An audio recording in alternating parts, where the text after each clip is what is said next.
and his stepbrother was getting up on the king's lap, and the king was fondling him.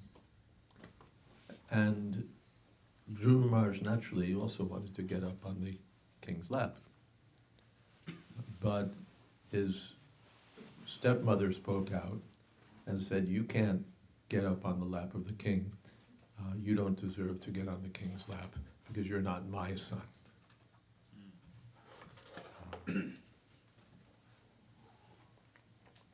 I'm the king's favorite wife, and you're the son of some other woman, so you can't get up on your father's lap. Or it's also implied, you can't become the king after your father, because you're not my son. And very insultingly she spoke like that.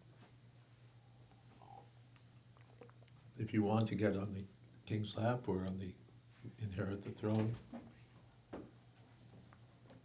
first you have to do austerity, you have to undergo some spiritual, what do you say, serious spiritual practices, yoga practices, and then in your next life you could take birth of me, and then you can be the king's son. Yes, then you'll be a rightful son of your king. Otherwise, like now, you're like a bastard. So the boy was naturally hurt, and he went home crying to his mother that my stepmother has said this. So his mother was very sorry, but she said to him that, "What can I do? Your stepmother is right. The king has has affection for her, and I'm just the neglected wife. So what can I do?"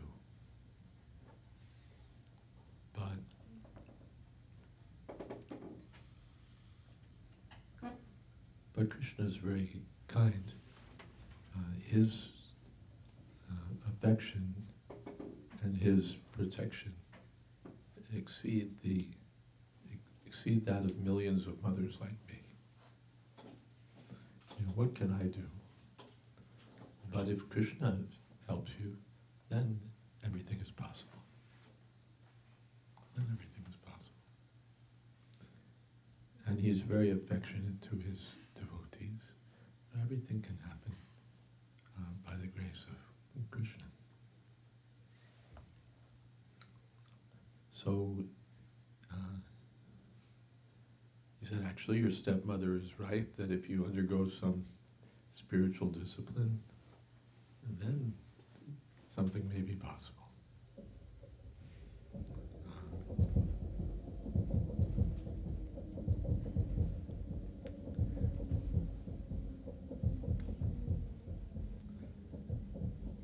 So you just need the blessings of Narayan, Krishna. Then, so the boy said, "So where do I find Krishna?" I know some sages go to the forest, they find Krishna. So immediately, then I'm going to the forest. He's a 5-year-old boy, but he was very determined. Very determined. So he went to the forest, and Krishna saw that this boy is very serious. Krishna's in everyone's heart. Ishvara sarvabhutanam hridye sarjanatistade. Krishna's in everyone's heart. So he can see what is one's desire. He saw this boy is very serious. He's actually looking for me. Of course, his purpose is material. Now he wants to get a kingdom. He wants to get a kingdom like that of his father. But he's looking for me. So Krishna, the boy is in the forest, and Krishna sends Narad Muni. Narada Muni is a very great devotee of Krishna who travels around the universe. Maybe you've seen the picture of Narada Muni. He's always playing on his musical instrument of veena. So it looks something like a sitar. So Narada Muni Bhajai Veena Radhika Ramana Nami. Narada Muni travels around the universe chanting the glories of Krishna, chanting Hare Krishna. And he appears many times in Krishna's pastimes, just to move things along. So he came to where Dhruva Maharaj was. And Dhruva Maharaj was he could see, here's a saintly person. So there was some discussion, and Narada Muni said that you're just a little boy. This is not very suitable for you to go off to the forest with wild animals and so many hardships. When you grow up, then you can undertake such things. But now, it's better that you go home. So just to test the boy. So he gave some instructions. Narada Muni gave some spiritual instructions, how we should see all living beings with equal vision, how we should hold no ambitions for anything in this material world. He gave some spiritual instructions. Why should you be disturbed by anything? You should see everything equally. And the boy said, yes, these instructions, I'm sure they're very good, but they don't stand in my heart. I'm not able to accept them. Because I'm a Kshatriya. Kshatriya means military man. In the Vedic culture, there are different occupations. There's the Brahmins, they're studious, they're saintly persons. They give spiritual vision for society. Then there are the Kshatriyas, they handle the state. They see that everyone is protected, that everyone's engaged, has proper employment, that things in the state are on the up and up. Then there's the third section, the business people, the farmers, the economic development section. And then those who are assisting, they're the fourth section. So Dhruva said that for the first section, those who are saintly, those who are philosophical, those who are engaged in Vedic study, your instructions may be very good, but I'm not in that section. I want a kingdom.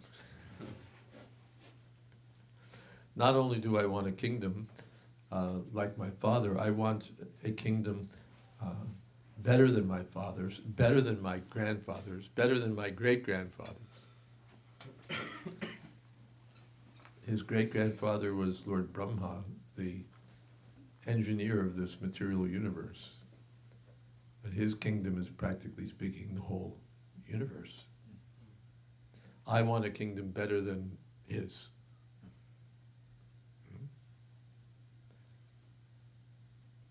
And you can talk about everything being equal and seeing everything with from a detached viewpoint. But that doesn't work for me. I want a kingdom. A big kingdom. was astonished, such spirit in a little boy. But he agreed to instruct him in such a way that his desires would be fulfilled. The Narad Muni knew that there are those who are desiring something in this world.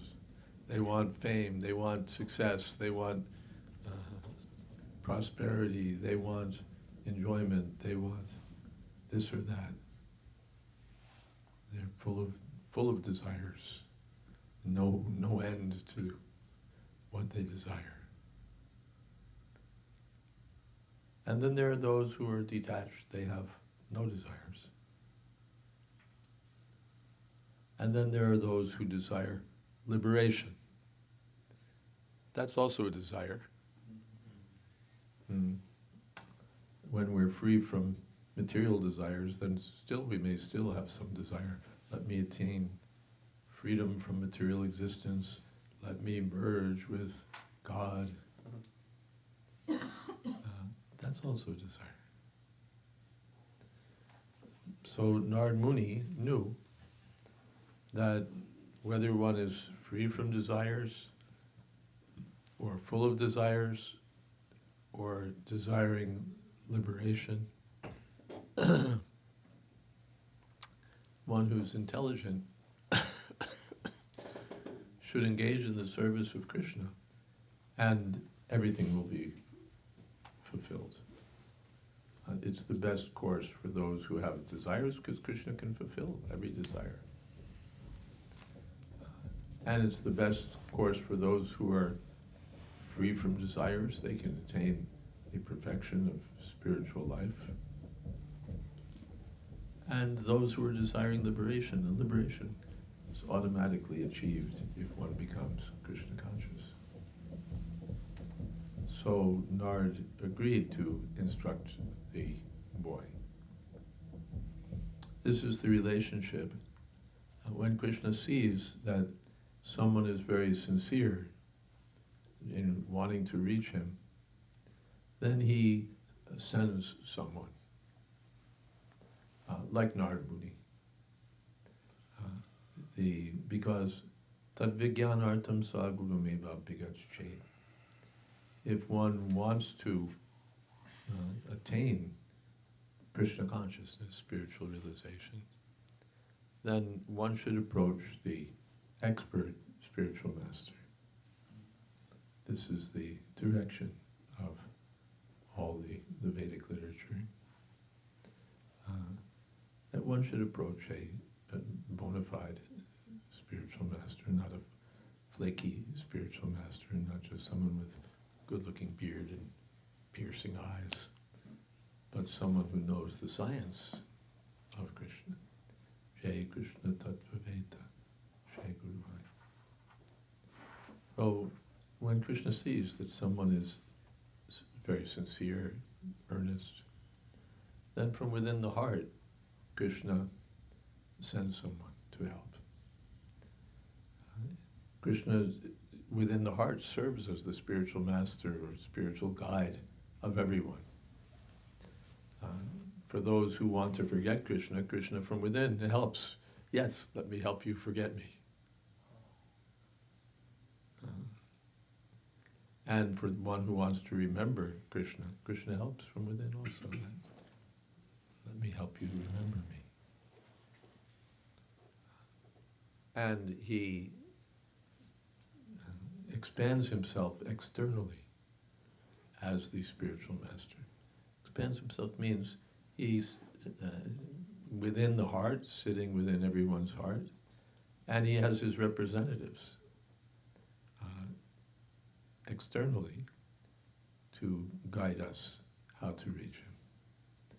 So he's helping us from within, and he helps us from without, so that we can attain him. Guru Krishna Prasade by Bhakti Lata Beach. By the grace of Krishna and by the guidance of the bona fide spiritual master, one gets the seed, the direction for bhakti, for being engaged in transcendental relationship with Krishna. So that happened in the case of Dhruva Maharaj.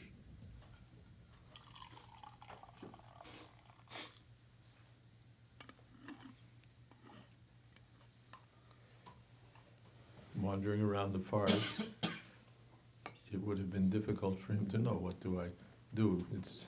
Sometimes it's said that he was wandering in the forest, he's looking for God, and he's asking the animals, have you seen God? Have you seen God?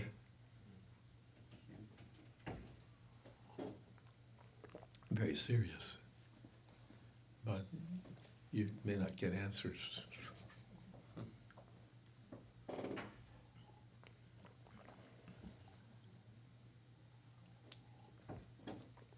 But when Krishna saw the boy is serious, then he sent such a great soul as Narad Muni to enlighten him.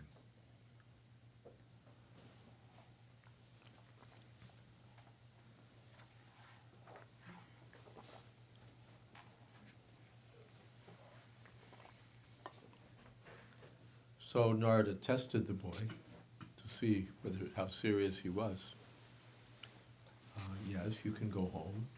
Later you can undertake this. But the boy said, no, I'm determined.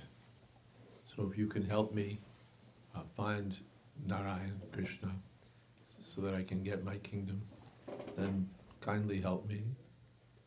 Otherwise you can go home.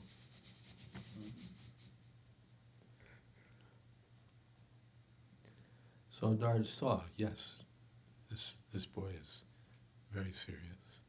And he instructed him. Beginning of his instruction, he said, you go to Madhuban. For practicing yoga, the Bhagavad Gita says, Shucho Deshe, one should go to a pure place. The yoga system is described in the Bhagavad Gita. There's called Ashtanga Yoga. There are 8 different parts of practice in the yoga system. And to begin, one has to go to a sacred place. One doesn't practice yoga in New York City. In the Himalayas, on the bank of a sacred river, in the forest. So Narad told Dhruva Maharaj, you go to Madhuban. Madhuban is a sacred forest which is part of the larger area called Vrindavan. Still Vrindavan is there in Uttar Pradesh in India, northern India, north central India. Vrindavan. And Vrindavan is the place where Krishna performed his pastimes, his activities in the earlier part of his life. So there are 12 forests in Vrindavan. One is called Madhuban. You go to Madhuban. And it's on the bank of the Jamuna, just as the Ganges is famous all over the world as a holy river. So even more sacred than the Ganges is the Jamuna. Or the Jamuna is very sacred part of the Ganges, you can say, but it's more sacred than the Ganges. And that Jamuna flows throughout the Vrindavan area. And this Madhuban is on the bank of the, where it joins the Jamuna. So you go to the Madhuban and you perform spiritual discipline very seriously. The yoga system, pranayam, breathing exercises, all of these things. And chant one mantra. I'll give you a mantra. So you chant that mantra and you perform this spiritual discipline, and very quickly you'll attain success. So So this is the beginning of the story of Dhruva Maharaj. To tell the whole story will take some time. There are many such histories, Dhruva Maharaj, Prahlad Maharaj, enlightening histories. This book is there, Srimad Bhagavatam. Prabhupada translated so much of it. 12 cantos are there. And the Prabhupada completed 9 cantos. And he gave a summary study of the 10th canto that's called Krishna, the Supreme Personality of Godhead. So this history of Dhruva Maharaj appears in the 4th canto. And we can take advantage, read all of these histories, and we'll find so much spiritual instruction, spiritual enlightenment. That's the nature of Srimad Bhagavatam, that it's practically as good as Krishna. By hearing or studying Srimad Bhagavatam, one becomes enlightened in Krishna consciousness. Maybe I'll stop here and see if there's some questions that you might have. So what's the main lesson we should learn from this story? Tell me again? The lesson that we should learn from this story about Dhruva Maharaj? Well, there are many lessons. As we read the history of Dhruva Maharaj to its completion, we'll find many instructions. One instruction is that it doesn't matter who we are. We may be free from desires, full of desires, desiring liberation. All of us can engage in the service of Krishna.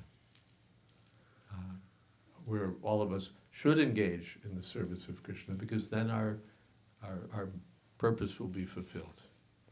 It's not that, no, I have material desires, I still want something in this world, so someday I'll come back and check out Krishna consciousness again, but I'm not ready because I still want this, I still want that. No. I may still want the whole world.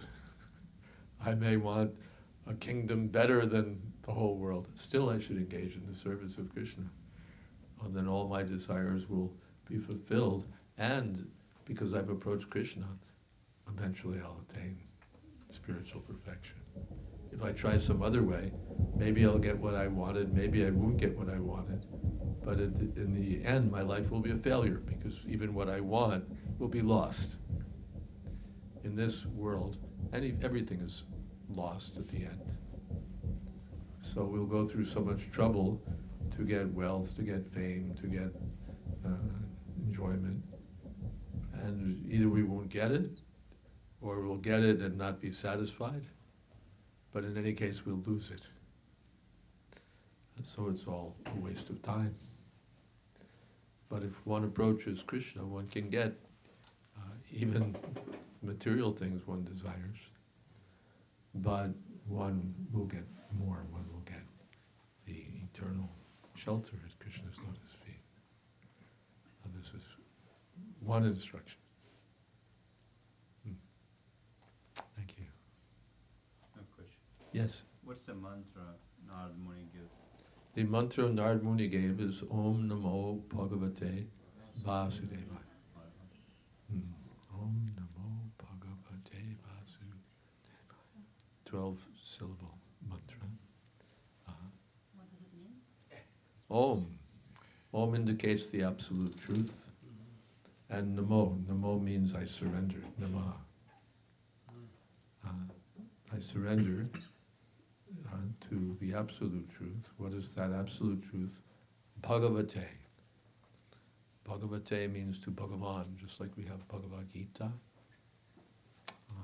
So Bhagavan means the person who's supreme in beauty, wealth, fame, knowledge, strength, detachment. Well, that's God. So Om Namo Bhagavate take shelter of God. Who is that God? Vasudeva. Vasudev. Vasudev means, by Sanskrit grammar, the son of Vasudev. Who is that Vasudev? That's Krishna. So it's a mantra by which one takes shelter of Krishna. Or Vasudeva also means all-pervading truth. So as we have this Mahamantra, Hare Krishna, Krishna Krishna, Hare Hare, Hare Ram, Ram Ram, Hare Hare. So this is another mantra for meditation on Bhagavan, Krishna. Om Namo Bhagavate Vasudeva. Yes. So, can I have some clarification on why Krishna sends his messengers to test your conviction, to test your stubbornness? Well, it's not that they always test. Why does he send his representative to test the candidate? Not always a test, but in this case, Narad Muni wanted to test the boy. Of course, there's always, the spiritual master will inspect the aspiring candidate. What is his motive? What is his desire? What is he serious? Is he sincere? Is it just a show? Is he just playing, making a show of spiritual practice? So just as in the universities, there's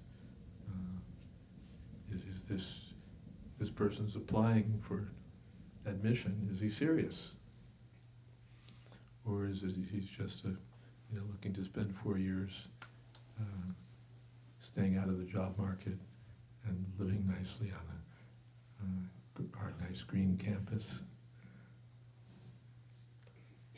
Is it that, or is he serious about education? And then they want to accept the serious student. Even in the class, the professor wants to see, I have so many students, who's serious? And when he finds a very serious student, then he's very happy. Yes, I got one student at least who's serious. So the spiritual master sees what is the character of this person, what is his sincerity, and the candidate also should see what kind of spiritual master is this. Is he just a show? It's all about the look. It's all about fashionable words that will attract the audience. Is it all hodgepodge that he's speaking? Is it his own mental concoction? Or is he representing factually the standard of transcendental knowledge that's described in the Vedic literature? Does he practice what he's talking about? Or is he all talk? So from both sides, the candidate examines the spiritual master. Is this a place where I can surrender? The person I can surrender to? And the spiritual master examines the prospective disciple. Is he serious? And then when you get the combination of a learned and devoted spiritual master and a serious and devoted disciple, then by that combination you'll get spiritual transmission of spiritual knowledge. The spiritual master must be bona fide, the disciple must be bona fide. Yes. Raj, thank you again for being here. I love the way you tell stories and the way you lecture. It just came to mind, you talk about professor, he has many students and he wants to see how the student is he serious or not. I'm very fond of Dhruva Maharaja Swami. Everybody knows you're his teacher. but you also have many students. If there anything stood out in your mind, like when you met him in the beginning, because I remember listening to the lecture of you together before he passed away. Anything like stood out in your mind when you met him in the beginnings, like that maybe. It's something in the beginning. Yeah, when you met him, that maybe like he's disciplined, or maybe something that you saw that he's something in him, maybe. He was very stubborn. He was stubborn. Terribly stubborn. Yes, I said I'm not accepting disciples. I have my godbrothers are doing that.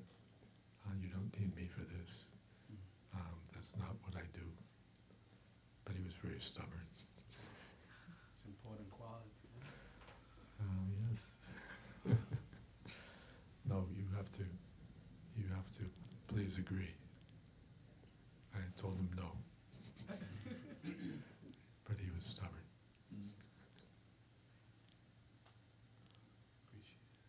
Yes. Just a quick Well, that's, of course, so many qualities, but in the beginning you asked. Yeah, thank you. Just a quick clarification. You said that bona fide spiritual master is needed. I understand that part. But you also say bona fide disciple. Yes. Do you mean the intention of disciple to seek spiritual knowledge? Do you need the consent of the disciple to give spiritual? Of course, we give spiritual knowledge whether you like it or not. We speak about Krishna, and you may not want to hear about Krishna, but too bad. I'm speaking about Krishna and you have ears. So when we chant Hare Krishna or speak about Krishna, people are going to hear it, no matter what. They may be interested, they may not be interested, but we vibrate this transcendental sound, and it enters the ear, even of the person who's not very much inclined to hear. But for the person not inclined, the effect will be slow. And for the person who's very keen to hear, keen to know, then it will be quick. Then it will be quick. But even slowly, he'll come to that point. But if one is very keen, I want to know about Krishna, I want to know about spiritual realization.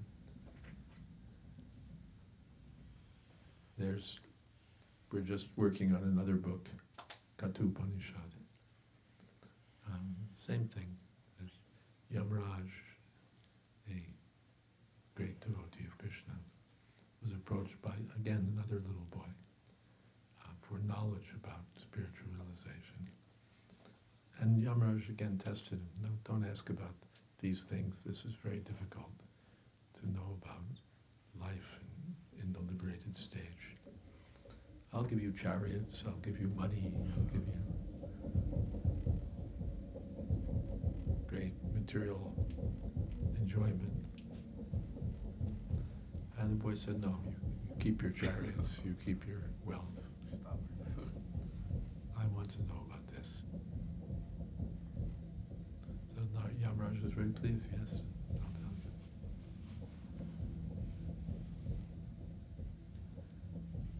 Is that the story of Nachiketa? Yes, Nachiketas. Yes. Maharaj, is this meant to be part one of the whole Leela, or because Yeah, this is only one, only part one? yeah, this is a big history. Yes, yes. So, Because you go through the whole tapasya and then the Yeah. demigods freak out. Because I think he suck out all the pranas in the there's so many, universe. this is just a little sample of from this history. And you were asking, what are we supposed, what's the takeaway? So, I'm just giving a little bit, but when we read the history of Dhruva Maharaja, you'll find so much valuable instruction. The book is available, 4th canto, Srimad Bhagavatam, or the whole Bhagavatam is available, all 12 cantos. So you can take advantage, read these books. Maharaj, do you mind elaborate on the process of, I mean, most of us come to the path of bhakti with some kind of material desires. Come. And most of us come to Bhakti, the path of Bhakti, with some material desires. Yes. So Dhruva Maharaj went through a transformation. His material desire became transformed into love of God. And then he lost interest in those material things. Yes. That, for me, that is like the goal. And do you mind elaborate on? I don't mind, but that will be a big topic. That'll be another class. That's another class, yes. But it's by, I mentioned one gets the seed of devotional service. So the seed means there's a program, just like in a seed for a tree, the whole program for the tree is there in the seed. So the whole program for perfect Krishna consciousness is there, even in the initial instructions that we receive. But then we have to take that seed and plant it, water it, and protect it, and finally it will come to the point, yes, get the full plant. Something else? Yes? Hi, you said Chamunda? Jamuna, Jamunda, can you spell that? Yamuna. Jamuna. That river is still there, Vrindavan. All right. Shall we stop here? Yeah, I think we're supposed to. I don't see the So no more questions? So sorry. hmm? No more questions? Whatever you like. Oh, there you are. Tell me what. If anybody has any questions about Bhakti in general, we have a few more minutes of Mars Association. Okay, there's a few more. You had another question? Or someone had a question? I mean, it's just, I'm struggling, I've been coming to the temple for almost a year now, and I'm genuinely, most of the time I love being here. I feel the vibrations of the kirtan. I know that like what I'm experiencing is real and magical, and it is helping me, and it is helped me, but a part of me feels like I can't partake because I feel guilty for being happy when I see what I see online. I'm an activist. I'm a revolutionary. I'm an anti-imperialist. I'm anti-colonialist. And I seek to change the world. And I know that there are so many people right now that are suffering in many countries from multiple genocides. And I just don't know how to. I'm in conflict. I'm in inner turmoil. I try to do the best as I can for my community. I don't know. I feel like when we talk and stuff like that, I appreciate everything that I'm learning, but parts of me feels bad that we don't talk about things that happen outside of the temple, or we don't talk about the outside world. I don't know, like, I get confused. We can talk about that a lot. Or I don't know, You're just haven't heard. anti-imperialist, anti-colonialist, we're anti-everything. That's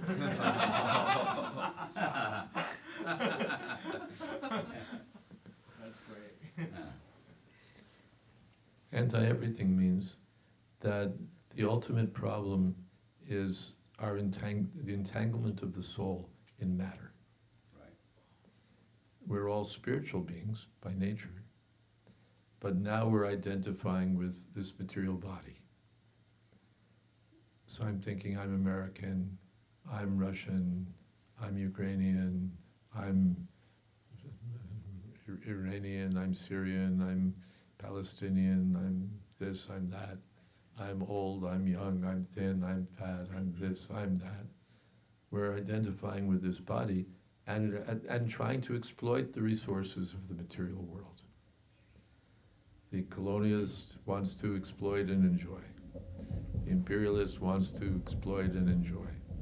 The communist wants to exploit and enjoy. The rightist, the leftist, everybody wants to exploit and enjoy.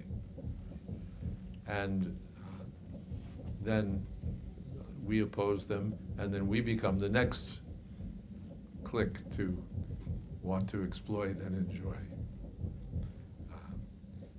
The revolutionaries gradually evolve into the oppressors because our consciousness is not pure. So then that happens. We have an idealistic vision, and then we overthrow the previous rogues, and then our group, we find, become the next group of rogues. Those, That's right. that's called history. Yep. Yep. Empire. So Krishna consciousness means to create a revolution in consciousness. Because the root cause of all of these problems is that we're thinking we're something we're not. We're thinking this world is somehow our property to enjoy or to divide fairly and enjoy. We're like thieves. Some thieves have stolen, they've robbed the bank, and then they drive away in their getaway car, and then they stop and say, all right, gentlemen, let's divide this honestly.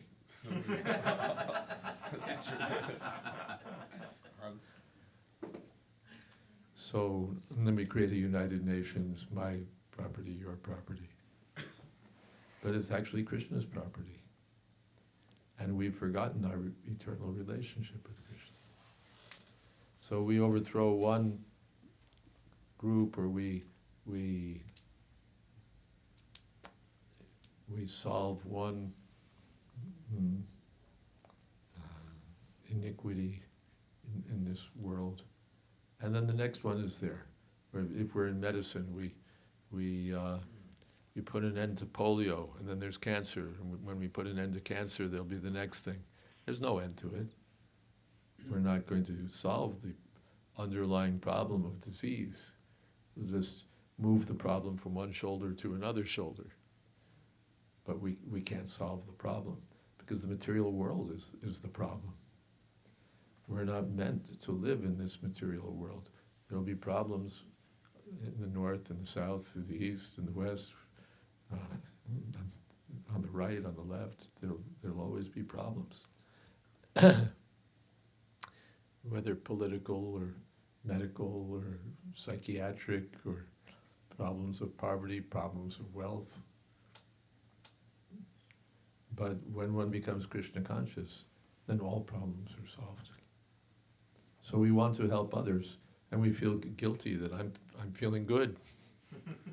I'm getting some happiness. But our program is to distribute happiness to others. Sarve sukhino bhavanti. The desire, bhavantu. The desire of the devotee is that everyone should be happy. Why should I be a miser? Oh, I found something really good, I'm going to keep it. He wants to distribute it. No, Narad Muni, that's his engagement. He travels all over the universe, not for his own benefit, but benefiting others. The devotees go out and chant. How did you find out about Krishna consciousness? Someone's reaching out. Come, learn about Krishna, hear about Krishna, chant Hare Krishna. Oh, that means they're trying to help others. Devotee is not just interested in his own happiness, but feels that others are suffering. So we're not happy just that, yes, I've solved my problem. The devotee feels sympathy for all other living entities. So he takes up this welfare work as the greatest welfare work for all of the, not even the human beings, for all living entities.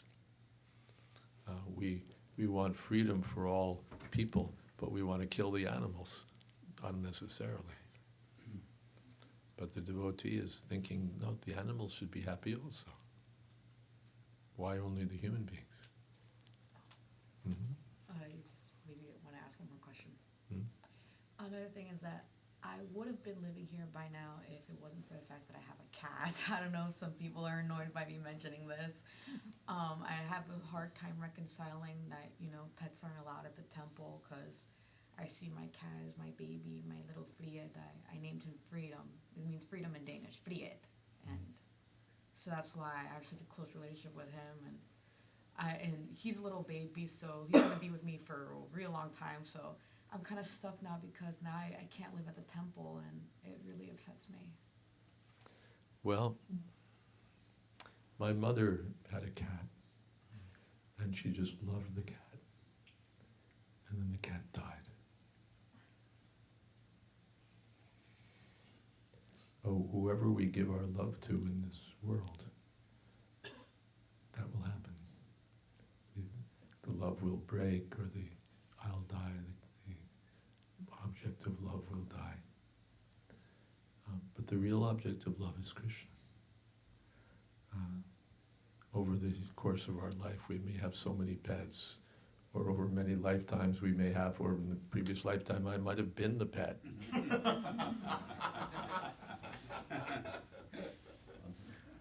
Or maybe in the next lifetime I'll be the pet. But therefore already we've had so many lifetimes and lifetimes of these temporary relationships. But if we just give our love to Krishna, then the eternal relationship is reestablished. So we can talk about the practicalities, you know, how do I work that out in terms of my cat or my parakeet or whatever I might have. But that's the underlying thought. Is that okay? Yeah, so that's just the way things are. Just the way things are. Just the way things are. If we give our love to something of this material world, we'll come back to this material world. That love is ultimately meant for Krishna. Now it's being sort of channeled to a cat or to a mother or a father or a daughter or a son, a husband, a wife, a country. These are like manifestations of Krishna, but they're not Krishna. Krishna is the source of all these things. So actually the love is meant for Krishna, but it's being indirectly channeled to something temporary. And Krishna consciousness means to go back to the origin. Yes? So why would we be placed on this planet? Why would we be slaves on this planet? No, she said, why would we be placed on this planet? Yeah. Why would we be? Why would we be placed? Yeah. on Why would we be placed on? Because of our desires. Someone wants to be king. Someone wants to be rock star. Someone wants to be a renowned scientist. Someone wants to be chief street sweeper. Someone wants to be this. Someone wants to be that. We're trying to enjoy the resources of this world. So did we ever live like near Krishna? That's our eternal position, to live with Krishna. That's the eternal reality. But now the reality is covered by the cloud of Maya. And by chanting Hare Krishna, the clouds can be dispelled. And the original Krishna consciousness is revived. Sorry. Yes? Just from what I understand from your book and from what you're saying now, Krishna consciousness is a solution to a vanity problem, right? Yes. Vanity means, you've read the book, but vanity means emptiness, meaninglessness, pointlessness. That's the problem, that whatever we're doing in this material world, ultimately it's meaningless. I build up a corporation, and then I die. And then the corporation goes to someone else. I establish a loving relationship, and the cat dies, or my friend dies, or my relative dies. Whatever I try to, I bring about a revolution for freedom and justice, and then the revolutionaries oppress the next generation.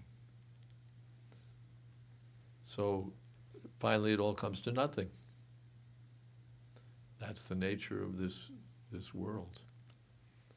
So yes, Krishna consciousness means to solve not X problem, Y problem, Z problem, all the problems, to get to the root of the problem. The doctor may treat a fever or a what have you, respiratory problem. But finally, those are manifestations of some deeper problem. The patient has this disease or that disease. Just to treat the symptoms doesn't wipe out the disease. But even if we wipe out the disease, there's a deeper problem. It's the problem of our false identification with the body, with this material world. And so until we solve that problem, all the other problems will be there. So Krishna consciousness aims at going to the root of all the problems. Let's give a big round of applause to